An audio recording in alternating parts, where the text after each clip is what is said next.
Hi to all, welcome to my channel study with Nancy. सभी को नमस्ते, सभी का स्वागत है हमारे चैनल के ऊपर और सभी को गुड मॉर्निंग।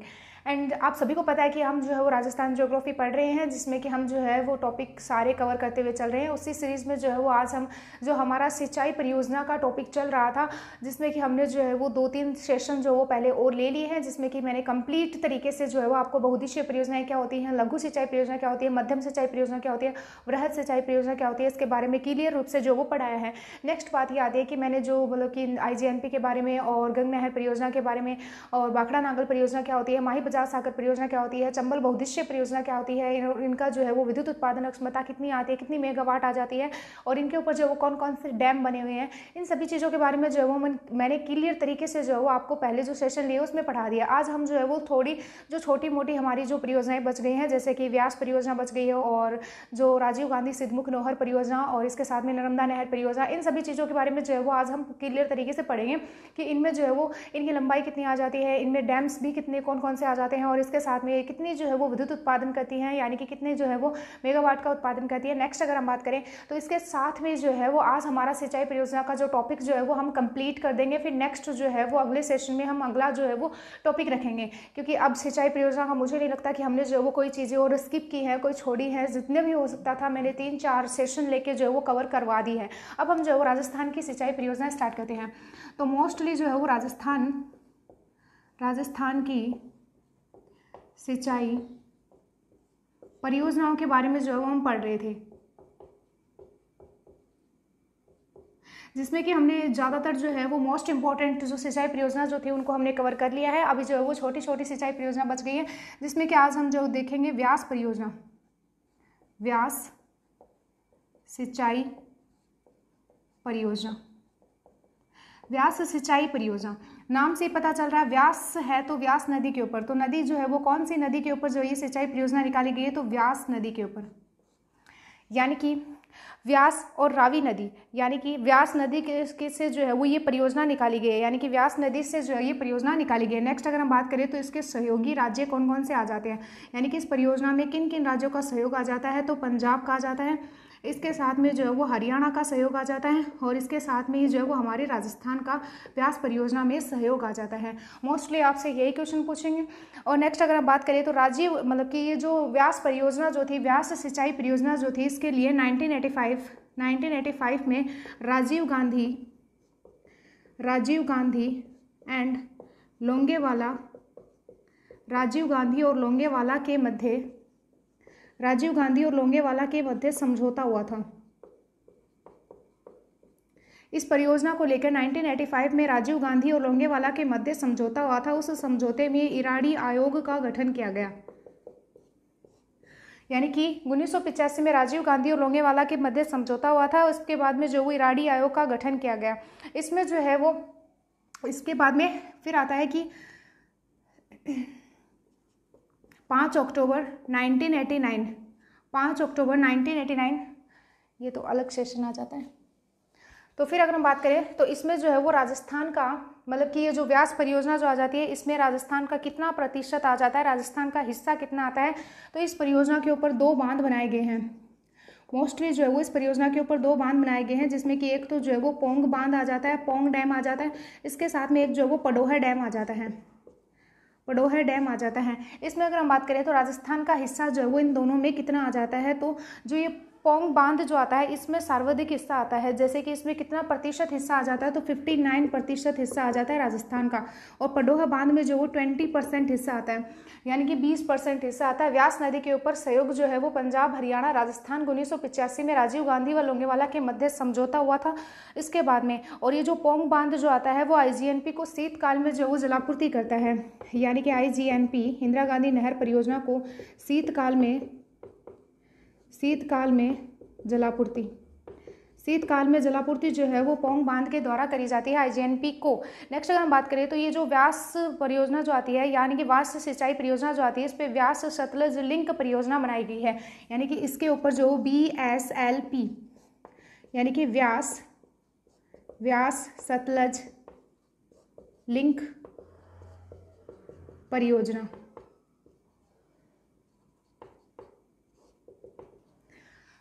व्यास पूर्ति के लिए। और इसके साथ में जो है वो हमारा जो पडोहे डैम जो आता है, पडोहे डैम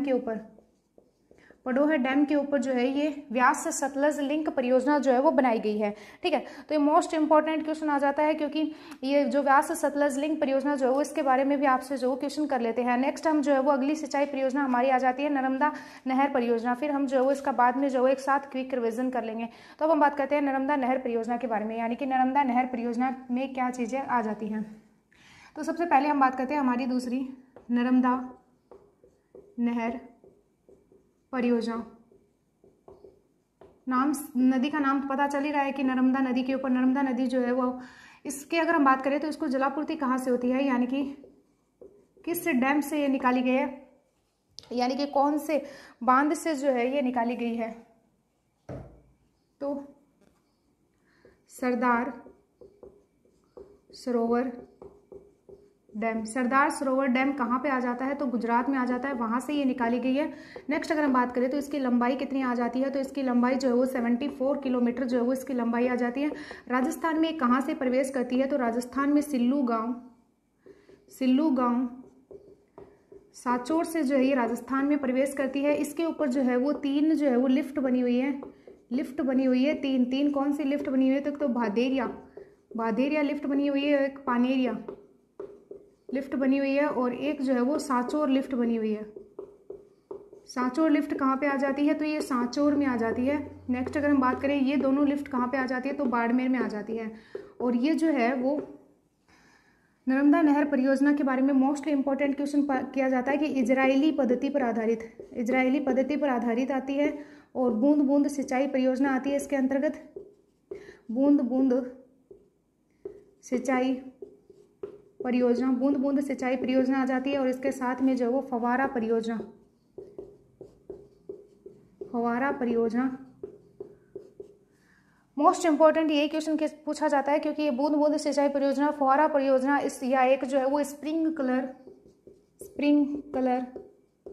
पद्धति से यहाँ पे जो है वो सिंचाई करी जाती है, यानी कि स्प्रिंकलर पद्धति से जो वो यहाँ पे सिंचाई की जाती है। इसमें जो है वो पनोरिया यानी कि पनोरिया और एक और जो आ जाती है वो हमारी सांचौर जो है वो सांचौर जिले में, और एक भादेरिया लिफ्ट नहरें जो है वो निकाली गई हैं किस नहर से, तो जो नर्मदा नहर परियोजना आ जाती है उससे निकाली गई है। और नेक्स्ट अगर हम बात करते हैं तो ये जो है उसको जलापूर्ति कहाँ से होती है, तो जो सरदार सरोवर डैम जो है वो इससे जलापूर्ति होती है। और अगर हम बात करें तो नर्मदा नहर परियोजना जो है वो राजस्थान में 65 किलोमीटर के बाद में ये कहाँ पे प्रवेश करती है, तो राजस्थान में 65 किलोमीटर बहने के बाद में जो है ये गुड्ढा मलानी बाड़मेर में जो है ये नर्मदा नहर परियोजना प्रवेश करती है, यानी कि 65 किलोमीटर राजस्थान में बहने के बाद में ये गुड्ढा मलानी में प्रवेश करती है। नेक्स्ट सबसे ज़्यादा इंपॉर्टेंट क्वेश्चन पूछा जाता है कि जो नर्मदा नहर परियोजना जो आती है वो पुनः संशोधित, यानी कि इसकी प्रशासनिक और वित्तीय स्वीकृति कितनी आ जाती है, तो इसकी लागत कितनी आ जाती है। तो मोस्टली हम जो है इसकी लागत के बारे में बात कर लेते हैं। तो इसकी लागत जो आ जाती है वो 3,124.00 करोड़ जो है वो इसकी लागत आ जाती है। ये सिंचाई जो है वो कितने हेक्टेयर में करवाती है, तो ये करवाती है 2.46 लाख हेक्टेयर। ठीक है, यानी कि इसकी लागत जो है वो कितनी आ जाती है 3,124.00 करोड़ आ जाती है। और ये परियोजना जो है वो 2.46 लाख हेक्टेयर जो अतिरिक्त सिंचाई सुविधा उपलब्ध करवाने का लक्ष्य जो वो इसमें रखा गया है। इसकी जो कितनी लंबाई आ जाती है उसके बारे में मैंने आपको बता दिया। तो अब जो है वो हम फटाफट से आप नोट करो, फिर हम इसका क्विक रिवीजन करेंगे।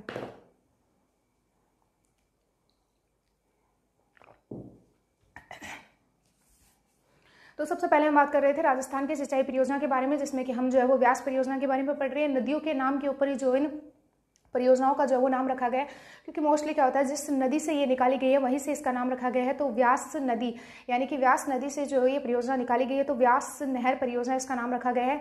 नेक्स्ट अगर बात करें तो ये परियोजना जो है वो कितने राज्यों के सहयोग से बनी है, तो एक हमारा जो है वो पंजाब आ जाता है, हरियाणा आ जाता है और राजस्थान आ जाता है।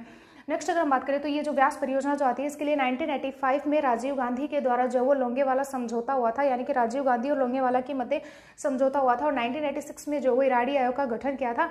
इराडी आयोग का गठन कब किया गया था, ये मोस्ट इंपॉर्टेंट है, तो इसको आप जो वो नोट कर लेना, यानी कि इंपॉर्टेंट है, ये आपसे पूछ सकते हैं। नेक्स्ट हम बात करें तो जो ये व्यास परियोजना जो आती है, व्यास नहर परियोजना जो आती है, इसके ऊपर जो है वो 2 डैम निकाले गए हैं, जिसमें कि एक तो पोंग डैम आ जाता है और एक पडोहा डैम आ जाता है। तो राजस्थान में जो है वो सबसे ज़्यादा जो इसका हिस्सा राजस्थान में, तो वो पोंग डैम का आ जाता है। कितना प्रतिशत आ जाता है, तो पोंग डैम का जो है वो 59% आ जाता है, लेकिन पडोहा डैम का कितना आता है, पडोहा डैम का 20% आ जाता है। एक जो है वो BSLP यानी कि मतलब व्यास सतलज लिंक प्रोजेक्ट या परियोजना जो है वो बनाई गई है। क्यों बनाई गई है कि जो हमारा जो भाखड़ा नागल बांध जो आ जाते हैं उनमें जलापूर्ति करने के लिए, यानी कि उनमें जो है वो मात्रा में जल अच्छे से पहुंचाने के लिए जो है ये परियोजना या लिंकिंग जो है वो किया गया है, ताकि व्यास भाखड़ा नागल परियोजना जो आती है इसमें हम जलापूर्ति अच्छे से कर सकें। और नेक्स्ट जो है वो इसका उद्देश्य था कि ये जो है वो कहाँ से निकाली गई थी, यानी कि ये जो व्यास सतलज लिंक परियोजना जो है वो जो व्यास नदी का जो एक डैम आ जाता है पडोहा डैम, वहाँ से ही निकाली गई है। नेक्स्ट हम जो है वो परियोजना के बारे में बात कर रहे थे, नर्मदा नहर परियोजना। तो नर्मदा नहर परियोजना जो है वो मोस्टली तो इसको जलापूर्ति कहाँ से होती है, तो सरदार सरोवर डैम से होती है। सरदार सरोवर डैम कहाँ पे आ जाता है, तो गुजरात में आ जाता है। और ये हमारे राजस्थान में कहाँ से प्रवेश करती है, तो हमारे राजस्थान में सिल्लू जालोर में पहले करती थी, लेकिन अभी जो है वो न्यू डिस्ट्रिक्ट के अकॉर्डिंग ये अभी जो है वो सांचौर में ही प्रवेश करती है। पहले ये जालोर को लाभान्वित करती थी, लेकिन अब जो है ये सांचौर जिले और बाड़मेर जिले को लाभान्वित करती है। हमारे राजस्थान में प्रवेश करने के बाद में ये 65 किलोमीटर बहने के पश्चात जो है वो सांचौर जिले मतलब कि गुड्डा मलानी बाड़मेर में प्रवेश करती है। इसकी अगर हम कुल लागत की बात करते हैं तो इसमें जो है वो प्रशासनिक और वित्तीय दृष्टि से इसकी लागत जो है वो कितनी आ जाती है, तो 3124.0 करोड़ जो है इसकी लागत आ जाती है नर्मदा नहर परियोजना की। और ये जो है वो सिंचाई में उपलब्ध, यानी कि सिंचाई के लिए कितना लाख हेक्टेयर जो है वो मतलब सिंचाई करवाती है, तो 2.46 लाख हेक्टेयर पे जो है वो नर्मदा नहर परियोजना में सिंचाई करी जाती है। और एक आ जाता है कि इसकी लंबाई कितनी आ जाती है, तो 74 किलोमीटर इसकी लंबाई आ जाती है। नर्मदा नहर में बार बार क्वेश्चन पूछा जाता है कि राजस्थान की एकमात्र ऐसी नहर परियोजना आ जाती है जो स्प्रिंग कलर पद्धति या फिर हम बोल सकते हैं बूंद बूंद सिंचाई पद्धति या इजरायली पद्धति या इसके साथ में जो है वो ये फवारा पद्धति पर आधारित परियोजना आ जाती है। मोस्ट इंपॉर्टेंट क्वेश्चन आता है कि नर्मदा नहर परियोजना के ऊपर 3 लिफ्ट नहरें बनाई गई हैं। एक तो भादेरिया लिफ्ट बनाई गई है और एक पानेरिया लिफ्ट बनाई गई है, जो कि ये दोनों तो कहाँ पे आ जाती हैं, बाड़मेर में आ जाती हैं, लेकिन सांचौर लिफ्ट जो आती है वो सांचौर जिले में आती है। ठीक है, तो आप फटाफट से नोट करो, फिर हम आगे जो है वो बात करते हैं।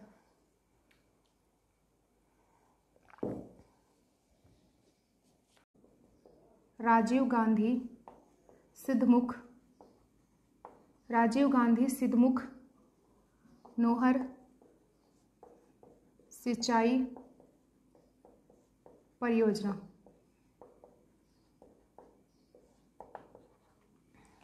राजीव गांधी सिद्धमुख व नोहर सिंचाई परियोजना, तो इसके बारे में जो है वो मोस्टली आपसे ये क्वेश्चन किया जाता है कि इसका शिलान्यास कब किया गया था, तो इसका शिलान्यास जो था वो 5 अक्टूबर 1989 को राजीव गांधी के द्वारा भिरानी गांव आ जाता है। भिरानी गांव कहाँ पे आता है, तो हनुमानगढ़ डिस्ट्रिक्ट में जो वो भिरानी गांव आ जाता है, वहाँ पे जो है वो इसका शिलान्यास किया गया था। भिरानी गांव हनुमानगढ़ डिस्ट्रिक्ट में इसका शिलान्यास किया गया था। मोस्टली बात आता है कि इसका लोकार्पण कब किया गया था और किसके द्वारा किया गया था, तो इसका लोकार्पण जो है वो किया गया था मतलब कि 12 जुलाई 2002 को सोनिया गांधी के द्वारा जो है वो इसका लोकार्पण किया गया था। सोनिया गांधी के द्वारा कौन सी जगह पे किया गया था, तो भिरानी गांव में ही जो है वो लोकार्पण किया गया था।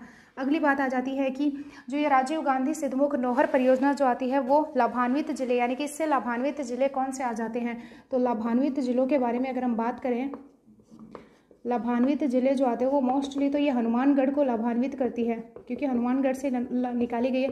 तो हनुमानगढ़ के तो नोहर तहसील को लाभान्वित करती है, और इसके साथ में हनुमानगढ़ की एक भादरा तहसील आ जाती है, तो भादरा तहसील को भी लाभान्वित करती है, भादरा तहसील को। इसके साथ में चूरू जिले को भी ये लाभान्वित करती है। तो लाभान्वित जिले हो गए। इसके बाद में ये जो परियोजना जो आती है इसमें पेयजल उपलब्ध कहाँ से होता है, तो पेयजल कहाँ से उपलब्ध होता है, तो इसको पेयजल जो है वो हैरिके बैराज से प्राप्त होता है। हैरिके बैराज जहाँ पे सतलज नदी और व्यास नदी का लिंकिंग चैनल आता है, यानी कि जहाँ पे लिंक होती है।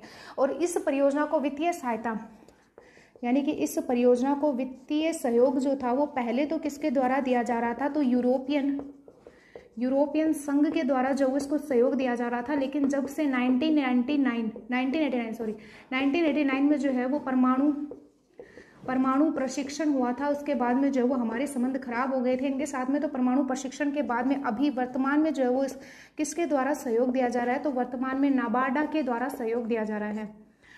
ठीक है, नाबार्ड के द्वारा जो है वो सहयोग दिया जा रहा है। तो आप फटाफट से नोट करो, फिर हम आगे देखते हैं। सिद्धमुख रतनपुर वितरिका,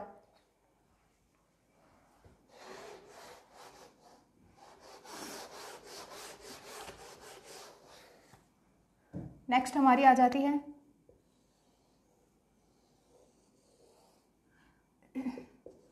सिद्धमुख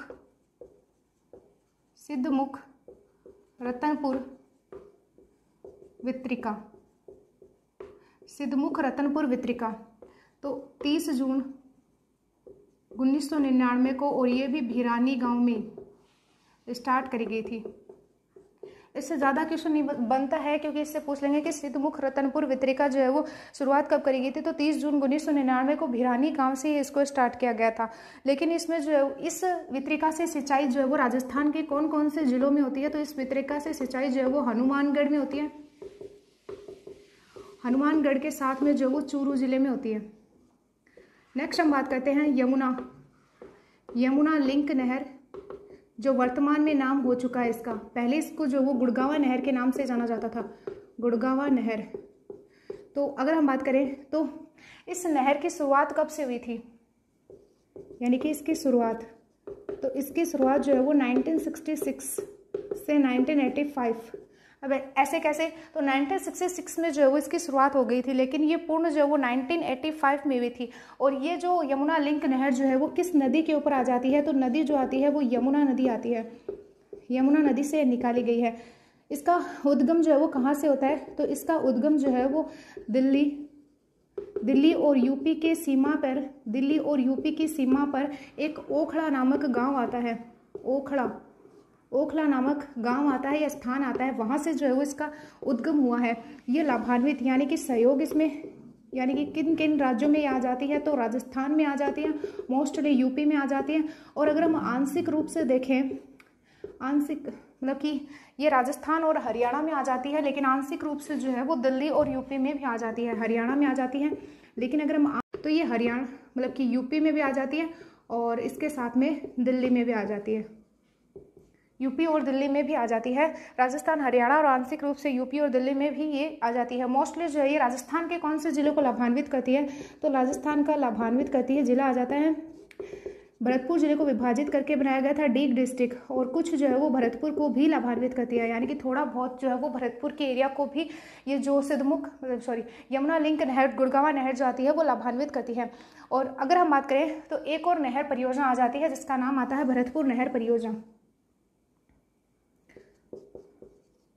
भरतपुर नहर परियोजना जो है वो, ये परियोजना जो आती है वो भी किस नदी से निकाली गई है, तो नदी जो है वो यमुना नदी से ही इस परियोजना को निकाला गया है।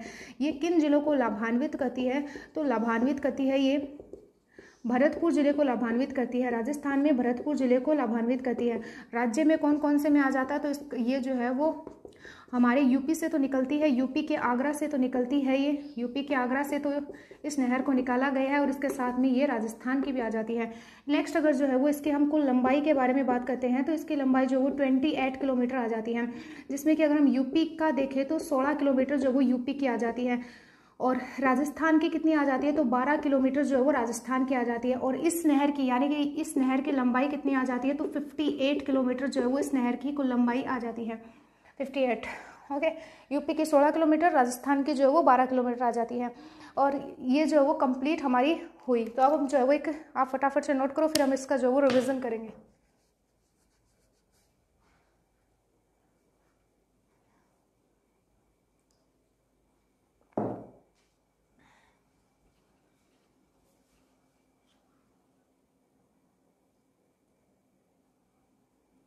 नेक्स्ट अगर हम बात करें तो पहले जो है वो हमारी आ जाती है राजीव गांधी सिद्धमुख नहर परियोजना। तो राजीव गांधी सिद्धमुख नोहर परियोजना जो थी, इसका शिलान्यास जो था वो सर्वप्रथम कब किया गया था? तो 5 अक्टूबर 1989 को, यानी कि शिलान्यास जो था वो 5 अक्टूबर 1989 को जो वो राजीव गांधी के द्वारा भिरानी गांव हनुमानगढ़ आ जाता है, वहां से इसका शिलान्यास किया गया था। लेकिन फिर इसका जो है वो वापस से इसका लोकार्पण कब किया गया था? तो 12 जुलाई 2002 को सोनिया गांधी जी के द्वारा भिरानी गांव में ही जो है इसका लोकार्पण किया गया था। सिद्धमुख नोहर परियोजना जो आती है वो राजस्थान के कौन से जिलों को लाभान्वित करती है? तो ये हनुमानगढ़ डिस्ट्रिक्ट आता है। हनुमानगढ़ डिस्ट्रिक्ट में भी जो है वो कुछ स्पेसिफिक जो तहसीलें आ जाती है उनको ये लाभान्वित करती है, जैसे कि नोहर तहसील हो गई और इसके साथ में जो है वो भादरा तहसील हो गई, उनको ये लाभान्वित करती है। नेक्स्ट हम बात करते हैं तो ये चूरू जिले को भी जो है वो लाभान्वित करती है। और इस जो ये सिद्धमुख नोहर परियोजना जो आती है, इसको पेयजल जो है वो कहाँ से मिलता है? तो इसको पेयजल जो है वो जो हरिके बैराज आ जाता है वहां से मिलता है। तो मैंने आपको जो है वो IGNP के बारे में पढ़ाया था, तब बताया था कि सतलज और व्यास नदी जो है वो वहाँ पे लिंक होती है, तो वहाँ पे हरिके बैराज आता है, पॉइंट आता है। वित्तीय सहयोग, तो सबसे पहले हम बात करें तो इसमें जो है वो पहले हमारे मतलब वित्तीय सहयोग जो था वो यूरोपियन संघ के द्वारा दिया जाता था। लेकिन फिर क्या हुआ कि 1998 में जब हमारे भारत के द्वारा परमाणु प्रशिक्षण किया गया था, उसके बाद में जो वित्तीय सहयोग जो है वो वर्तमान समय में इसमें नाबार्ड के द्वारा दिया जा रहा है। नेक्स्ट हमारी परियोजना आ जाती है सिद्धमुख वितरिका परियोजना, सिद्धमुख रतनपुर वितरिका, यानी कि सिद्धमुख रतनपुर वितरिका। तो इसका जो है वो शुरुआत कब करी गई थी? तो 30 जून 1999 में भिरानी गांव जो आ जाता है वहीं से इसकी शुरुआत करी गई थी। इसमें जो वो सिंचाई राजस्थान के हनुमानगढ़ डिस्ट्रिक्ट और चूरू डिस्ट्रिक्ट में जो वो सिंचाई सुविधा होती है। नेक्स्ट हम बात करते हैं यमुना लिंक नहर। अभी जो है वो गुड़गावा नहर, यानी कि पहले इसका नाम जो है गुड़गावा नहर था, लेकिन अभी इसका नाम यमुना लिंक नहर कर दिया गया है। इसकी टोटल लंबाई जो है वो 58 किलोमीटर आ जाती है। ये राजस्थान के जो पहले जो है वो भरतपुर डिस्ट्रिक्ट को लाभान्वित करती थी, लेकिन अभी जो है वो नया डिस्ट्रिक्ट डीग डिस्ट्रिक्ट भी बना दिया गया है। तो डीग को ये जो है वो मूलतः जो है वो लाभान्वित करती है और थोड़ा बहुत अंश जो है वो इसका भरतपुर जिले में भी आ जाता है। ये किस नदी से निकाली गई है? तो यमुना नदी से निकाली गई है। और कहाँ से निकाली गई है? तो दिल्ली और यूपी का जो बॉर्डर होता है, यानी कि दिल्ली और यूपी की जो सीमा होती है, उस सीमा के ऊपर जो वो ओखला नामक स्थान आता है, वहां से ये निकाली गई है। मुख्यतः तो जो है ये राजस्थान और हरियाणा की है, लेकिन इसमें अंशतः जो है वो दिल्ली और यूपी का भाग भी आ जाता है, ठीक है, इस नहर परियोजना में। और नेक्स्ट हम बात करते हैं तो इसकी शुरुआत कब करी गई थी? तो इसका जो शुरुआत करी गई थी वो 1966 में करी गई थी, लेकिन इसका कार्य पूर्ण कर दिया गया था 1985 में। अब हम बात करते हैं भरतपुर नहर परियोजना। तो भरतपुर नहर परियोजना जो है ये भी यमुना नदी से निकाली गई है और ये यूपी और राजस्थान की आ जाती है। इसकी टोटल लंबाई जो है वो 28 किलोमीटर आती है, जिसमें कि यूपी की 16 किलोमीटर आ जाती है, राजस्थान की जो है वो कितनी आ जाती है? तो 12 किलोमीटर राजस्थान की आ जाती है। और एक आता है कि इसकी शुरुआत, यानी कि इसकी शुरुआत जो है वो भरतपुर नरेश के द्वारा करी गई थी। भरतपुर नरेश के द्वारा जो है वो भरतपुर नहर परियोजना की शुरुआत करी गई थी। इसमें से 16.2 जो है TMT जो है वो पेयजल के लिए होगा, यानी कि पेयजल की आपूर्ति करेगी, और 8 TMT जो है ये सिंचाई के लिए यूज किया जाएगा। इसमें से 8 TMT सिंचाई के लिए यूज किया जाएगा और 16.2 जो TMT जो है वो पेयजल के लिए यूज किया जाएगा। तो आप जो है वो फटाफट से इसको नोट करो, फिर हम आगे बात करते हैं। इस बांध का फैलाव कितना आ जाता है, यानी कि बिसलपुर डैम का फैलाव कितना आता है?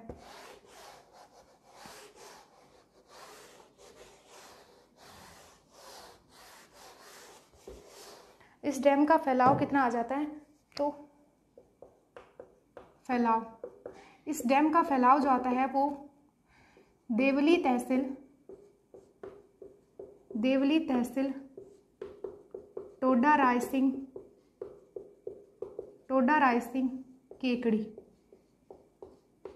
तो अभी जो है वो टोडा रायसिंह कौन से जिले में चला गया है? तो केकड़ी जिले में चला गया है, इसलिए देवली तहसील टोडा रायसिंह तहसील केकड़ी में जो है वो इसका फैलाव आ जाता है। इसमें जो ये मतलब कि पेयजल की सुविधा जो है वो राजस्थान के जयपुर, अजमेर, केकड़ी इन सभी को जो है वो करती है मोस्टली। अब हम जो है वो एक छोटी सी परियोजना और आती है जिसके बारे में ज़्यादा तो इंपॉर्टेंट क्वेश्चन नहीं किए जाते हैं, लेकिन हम जो है वो देख लेते हैं, जिसमें कि जाखम परियोजना आ जाती है।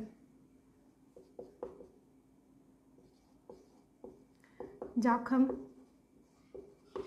परियोजना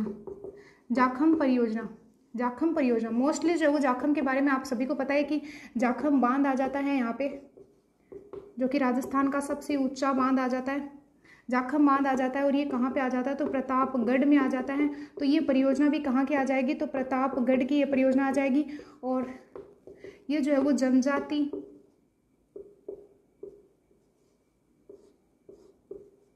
जनजाति उपयोजना के तहत यानी कि ये जो जाखम बांध जो आता है वो प्रतापगढ़ डिस्ट्रिक्ट में आता है। जनजातीय उपयोजना के तहत जो है वो इसका निर्माण किया गया है और इसमें विद्युत उत्पादन कितना आ जाता है, यानी कि इस बांध में विद्युत उत्पादन कितना आ जाता है, विद्युत उत्पादन कितना आ जाता है, तो 5.4 मेगावाट जो है वो विद्युत उत्पादन आ जाता है। यानी कि जाखम परियोजना जो आती है उसमें जाखम बांध भी यहाँ पे आ जाता है। और ये जो है ये प्रतापगढ़ जिले का जो धरियाबाद और प्रतापगढ़ तहसील के 23.505 हेक्टेयर क्षेत्र को जो सिंचाई हेतु जल उपलब्ध करवा देता है। यानी कि ये जो है वो धरियाबाद और प्रतापगढ़ तहसील, धरियाबाद और प्रतापगढ़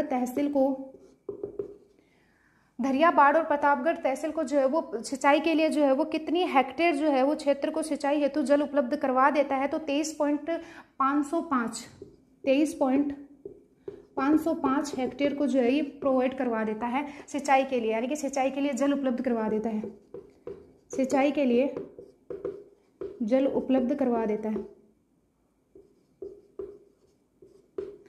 धरियाबाद तहसील प्रतापगढ़ तहसील को 23.505 हेक्टेयर क्षेत्र को सिंचाई हेतु जल उपलब्ध करवा देता है। और ये परियोजना जो है वो पूर्ण कब कर ली गई थी, तो जाखम परियोजना जो है वो कब पूर्ण करी गई थी, तो पूर्ण करी गई थी 1997-98 में जो है ये जाखम परियोजना पूर्ण कर ली गई थी। जाखम परियोजना कब पूर्ण करी गई थी, तो 1997-98 में पूर्ण कर ली गई थी। और ये प्रतापगढ़ के निकट जो है वो अनूपपुरा गांव आ जाता है, वहां पर जाखम नदी के पर निर्मित परियोजना आ जाती है, जो कि प्रतापगढ़ जिले की धरियाबाद व प्रतापगढ़ तहसील के 23.505 हेक्टेयर क्षेत्र को सिंचाई के लिए जल उपलब्ध करवाता है। 1997-98 में ये परियोजना पूर्ण कर ली गई है। और ये जो है वो ये परियोजना जो आती है वो प्रतापगढ़ जिले का जो आदिवासी क्षेत्र आ जाता है उसमें ही सिंचाई सुविधा और पेयजल उपलब्ध करवाती है। यानी कि ये सिंचाई किसकी आ जाती है, सिंचाई किस में करवाती है, कौन से जिले में करवाती है, तो ये प्रतापगढ़ में करवाती है। और प्रतापगढ़ जिले के जो आदिवासी क्षेत्र आता है उसी में जो है ये सिंचाई की सुविधा भी प्रोवाइड करवाती है और इसके साथ में जो है वो उन्हीं को जो है वो ये पेयजल की सुविधा प्रोवाइड करवाती है। ठीक है, तो ये है जाखम परियोजना, तो फटाफट से नोट करो। और एक जो आ जाती है वो जवाई परियोजना आ जाती है, जो कि पश्चिमी राजस्थान का सबसे लंबा डैम जिसको कहा जाता है, जो कि नाम से ही पता चल रहा है कहाँ से आता है, पाली में आता है। तो जवाई परियोजना भी कहाँ पे आ जाएगी, तो ये पाली में आ जाएगी, जिसे मारवाड़ का अमृत सरोवर कहा जाता है। पश्चिमी राजस्थान का जो है वो सबसे लंबा डैम आ जाता है, इसके ऊपर जवाई डैम आ जाता है, मारवाड़ का अमृत सरोवर कहा जाता है। सही परियोजना के द्वारा इसको जलापूर्ति करी जाती है। एक जो है वो भिखाबाई सागवाड़ा नहर परियोजना आ जाती है, जो कि माही नदी के ऊपर बनाई गई थी, यानी कि 10वीं जो आती है वो भिखाबाई सागवाड़ा नहर, ये 5 परियोजना आ जाती है। सहयोग किसके द्वारा किया गया था, अमेरिका के द्वारा किया गया था। 5 नदियों के संगम पे आ जाता है, जो कि बार बार पूछा जाता है। अट्टा, मासी, भैंसावट और बरखेड़ा और भद्रावती में जो है ये परियोजना आ जाती है। नर्मदा नहर परियोजना के बारे में मैंने बता दिया। परवन बहुउद्देशीय परियोजना आती है, तो ये फटाफट से नोट करो, फिर इसके बाद में जो हम इसका रिविजन करेंगे।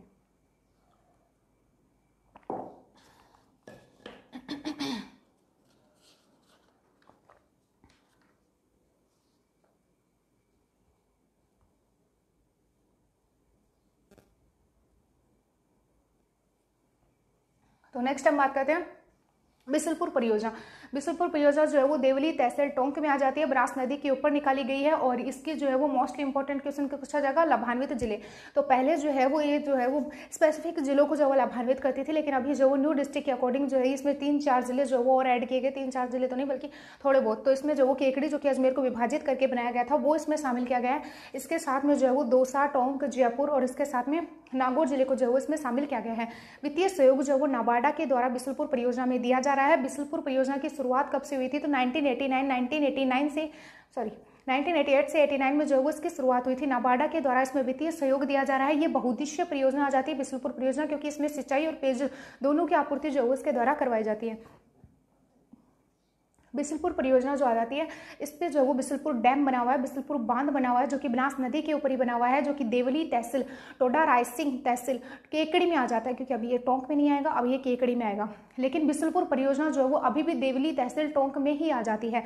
अब हम बात करते हैं कि जो ये डैम जो आता है वो कितना लंबा आ जाता है, तो 574 मीटर तो ये लंबा आ जाता है। लेकिन ये जो है वो ऊंचा कितना आ जाता है, तो 39.5 मीटर जो है वो ऊंचा आ जाता है। और ये जो मोस्ट इंपॉर्टेंट क्वेश्चन पूछा जाता है कि कंक्रीट निर्मित डैम आता है। कंक्रीट निर्मित डैम आता है, इस पर 2 नहरें निकाली गई, एक तो मुख्य नहर निकाली गई है और एक जो है वो दाई मतलब एक तो दाई मुख्य नहर निकाली गई है और एक बाई और मुख्य नहर निकाली गई है। दाई मुख्य नहर निकाली गई है और एक बाई मुख्य नहर निकाली गई है। दाई मुख्य नहर की कुल लंबाई अगर हम बात करें तो 51.64 किलोमीटर, यानी कि दाई मुख्य नहर की कुल लंबाई 51.64 किलोमीटर आ जाती है और बाई मुख्य नहर की कुल लंबाई 18.65 किलोमीटर जो है वो आ जाती है। इसकी कुल यानी कि जो डैम आता है इसकी कुल जल भराव क्षमता कितनी आ जाती है, तो इसकी कुल जल भराव क्षमता 38.7 TMT आ जाती है। यानी कि बिशलपुर डैम की कुल जल भराव क्षमता 38.7 TMT आ जाती है, जिसमें कि जो है वो 16 TMT तो जो है वो हम जो हमारा पेयजल होता है उसके लिए हम यूज़ करेंगे और एक जो है वो 8 TMT जो है वो हम किसके लिए यूज़ करेंगे, तो सिंचाई सुविधा के लिए यूज़ करेंगे। फिर हम नेक्स्ट हमने बात करी थी कि इसका फैलाव जो है वो कहाँ पे आ जाता है इस डैम का, तो देवली तहसील टोडा रायसिंह केकड़ी में। और जाखम परियोजना पूर्ण जो है वो 1997-98 में, यानी कि जाखम परियोजना 1997-98 में, इधर 1988 यानी कि 1988 और 1989 में जो हुई ये परियोजना, और 1997 से 98 यानी कि 1997 से 98 में जाखम परियोजना।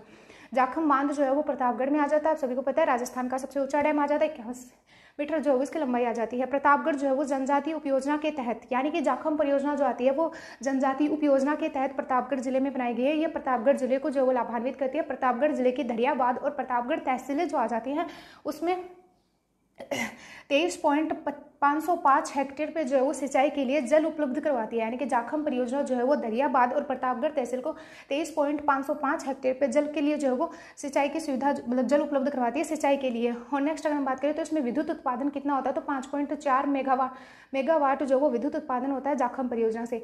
और नेक्स्ट हम बात करें सिंचाई परियोजना आदिवासी क्षेत्र के लिए जो है वो, यानी कि ये जो जाखम परियोजना जो आ जाती है वो प्रतापगढ़ जिले को ही लाभान्वित करती है, प्रतापगढ़ जिले की आ जाती है। प्रतापगढ़ जिले में जो आदिवासी और जो क्षेत्र जो आता है उसको ये पेयजल की आपूर्ति भी करती है और सिंचाई की आपूर्ति भी इसके द्वारा करी जाती है।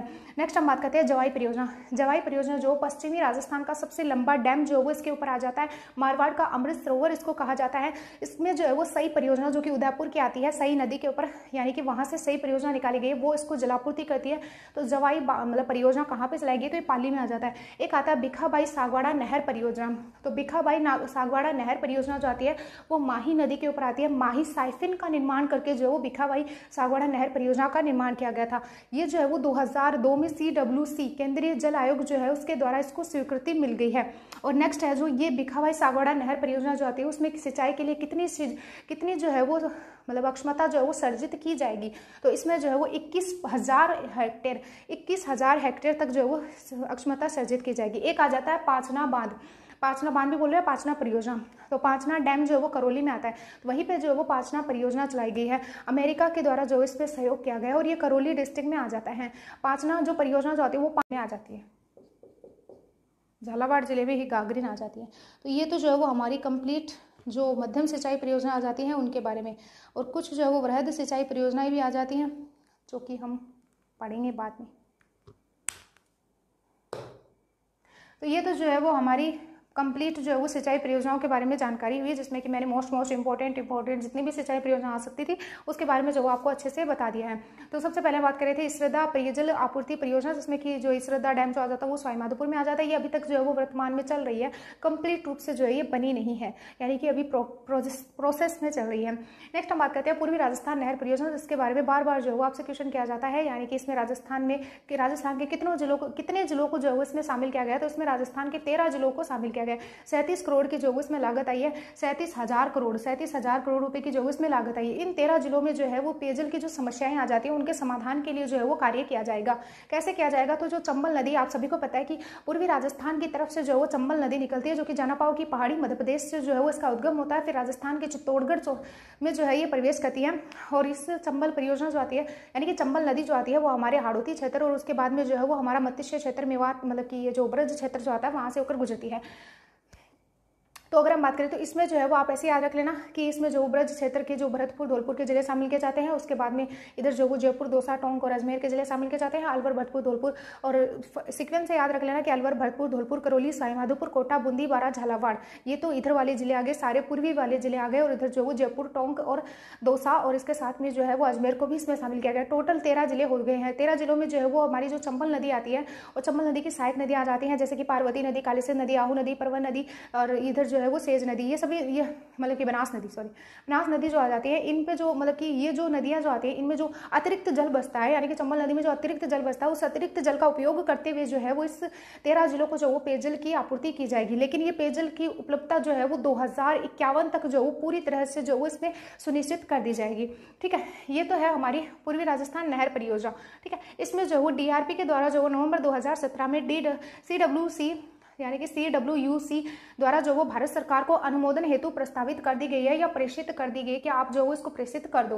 नेक्स्ट हम बात करते हैं कि इस परियोजना यानी कि जो हमारी ईस्टर्न राजस्थान कैनाल प्रोजेक्ट जो आता है उसके ऊपर नवनेरा बैराज परियोजना भी बनाई गई है। जो राजस्थान का जो कोटा जिला आता है उसमें दिगोद तहसील आती है, एबोरा तहसील आती है, वहाँ पे जो है वो कालीसिंध नदी के ऊपर इसका निर्माण किया गया है। नवनेरा बैराज नवनेरा डैम जो आता है वो कालीसिंध नदी के ऊपर आ जाता है, वहाँ पे इसका निर्माण किया गया है। तो ये तो हुई इसके बारे में कंप्लीट जानकारी। और एक जो है वो हमारे राजस्थान में जो मध्यम सिंचाई परियोजनाएं कौन कौन सी आ जाती हैं, तो मध्यम सिंचाई परियोजना जो है उसमें एक तो लहासी आ जाती है, गागरीन आ जाती है और गड़दड़ा आ जाती है और राजगढ़ आ जाती है। इसके साथ में हथिया देह जो है वो सिंचाई परियोजना आ जाती है। ठीक है, और इसके साथ में तकली परियोजना आ जाती है। अब ये कहाँ कहाँ पे आती है, तो तकली जो है वो कोटा में आ जाती है, गड़दड़ा जो है वो बूंदी में आ जाती है, हथिया देह बारा में आ जाती है, लहासी बारा में आ जाती है, राजगढ़ झालावाड़ में आ जाती है और इसके साथ में गागरीन जो है वो झालावाड़ में आ जाती है। तो ये तो हुई हमारी मध्यम सिंचाई परियोजना के बारे में जानकारी। अब हम जो है वो कुछ वृहद परियोजनाएं जो आती हैं उनके बारे में भी पढ़ लेते हैं कि वृहद सिंचाई परियोजनाएं कौन कौन सी आ जाती है।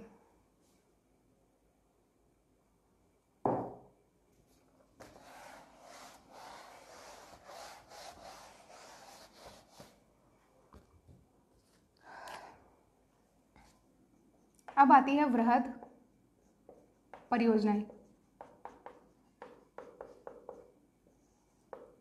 यानी कि मोस्टली हमने मध्यम सिंचाई परियोजनाओं के बारे में तो क्लियर तरीके से पढ़ लिया है। अब हम जो वो वृहद सिंचाई परियोजनाओं के बारे में पढ़ेंगे कि राजस्थान में वृहद सिंचाई परियोजनाएं कौन कौन सी आ जाती हैं। तो एक तो जो है वो नर्मदा आती है, परवन आती है, एक आती है धौलपुर लिफ्ट नहर, धौलपुर लिफ्ट नहर आ जाती है। धौलपुर लिफ्ट नहर जो है वो धौलपुर में आती है, आप सभी को पता है। रेगिस्तान जो क्षेत्र आता है उसमें राजस्थान का जो जल जो आता है उसके जल क्षेत्र की पुनर्संरचना परियोजना लॉन्च की गई है, यानी कि राजस्थान के रेगिस्तान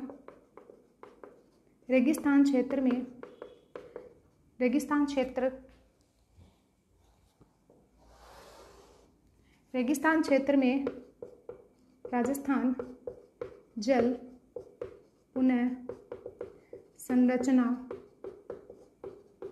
परियोजना।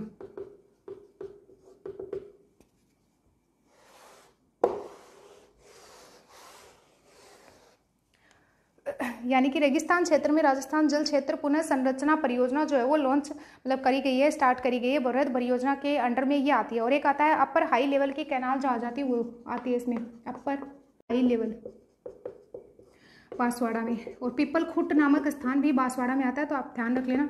और ये जो है वो ERCP जो आता है वो मोस्टली जो है वो हमारे राजस्थान के 13 जिलों में आता है। ये जो है वो हमारी वृहद परियोजनाएं हुई, यानी कि कंप्लीट वृहद परियोजनाओं के बारे में जानकारी दी। इसके बाद में जो वो लघु सिंचाई परियोजना भी आ जाती हैं, जो कि संभाग वाइज जो है वो आप याद रख लेना कि कोटा संभाग में कौन कौन सी आ जाती हैं।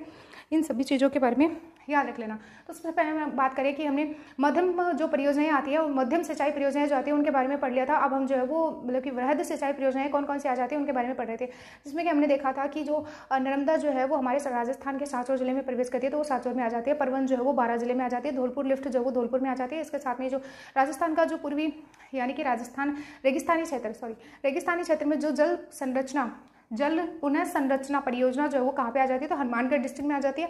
नेक्स्ट पीपल खुट जो अपर लेवल जो आता है, हाई लेवल कैनाल जो आती है वो बांसवाड़ा में आती है। अपर हाई लेवल जो कैनाल जो आती है वो भी बांसवाड़ा में आ जाती है। और इसके साथ में ERCP जो आती है वो राजस्थान के 13 जिलों में स्टार्ट करेंगे। तो ये तो जो है वो हमारी कंप्लीट सिंचाई परियोजना के बारे में एक भी चीज़ जो है वो हमने नहीं छोड़ी है। सारी चीज़ों को जो वो कॉन्सेप्ट के साथ में, डिटेल के साथ में और फैक्ट्स के साथ में जो वो कंप्लीट तरीके से कंप्लीट कर लिया। ठीक है, तो अब जो है वो आप सभी जो है वो इनके सभी चीज़ों के नोट्स बनाना है और नोट्स बना के जो वो बार बार रिवाइज करना है, जिससे कि आपका सिंचाई का टॉपिक जो वो क्लियर तरीके से रेडी हो जाए, जो कि RS3 के लिए वो बहुत ज़्यादा इंपॉर्टेंट रहता है, क्योंकि इससे जो वो बार बार क्वेश्चन जरूर आता है इस सिंचाई परियोजना से। तो ये तो हुई हमारी सारी जो है वो सिंचाई परियोजना के बारे में। अगले सेशन में जो है वो हम अगला टॉपिक लेके आएंगे। तो आप जो है वो हमारा हमारा टेलीग्राम चैनल जरूर ज्वाइन कर लेना, क्योंकि इससे जुड़ी यानी कि इससे जुड़े जो क्वेश्चन होते हैं वो मैं मेरे टेलीग्राम चैनल के ऊपर प्रोवाइड करवाती हूँ, तो जिससे कि आप अपना जो है वो मतलब टेस्ट दे के आप अपना जो है वो स्तर देख सकते हो कि आप जो है वो कहाँ पे स्टेज कर रहे हो, क्लास में जितना पढ़ाया जा रहा है वो आप जो है वो उसको कितना रिकॉल कर पा रहे हो। तो अगर वीडियो अच्छा लगा हो तो लाइक, शेयर और सब्सक्राइब जरूर करें। Thank you and bye.